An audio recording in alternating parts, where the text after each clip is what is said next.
মামলায় নয়া মোড়। এই ঘটনায় একের পর এক গ্রেপ্তারিতে উদ্বেগ ক্রমেই বাড়ছে। খুনের অভিযোগে গ্রেপ্তার পেল রিজওয়ান হাসান মণ্ডলকে জিজ্ঞাসাবাদে উঠে এলো আরও এক নাম, আর সেই সূত্র ধরে পুলিশ গ্রেপ্তার করে আরও এক অভিযুক্ত প্রদীপ মণ্ডলকে। তবে তদন্তের স্বার্থে কোথা থেকে তাকে গ্রেপ্তার করা হয়েছে তা প্রকাশ করেনি পুলিশ।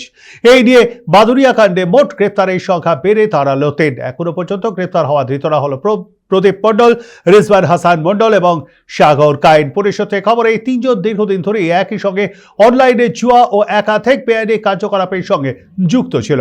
তদন্তকারীদের দাবি, নাসির আলী খুনের ঘটনায় প্রদীপ মণ্ডলের সরাসরি চোখ রয়েছে। ঘটনাটি ঘটেছিল চলতি মাসের ৯ তারিখে। নাসির আলীকে বাদুড়িয়ার পাপিলা এলাকায় ফোন করে ডেকে এনে খুন করা হয়েছিল। তারপর কাল থেকে নাসিরের দেহের টুকরো অংশ উদ্ধার করে পুলিশ।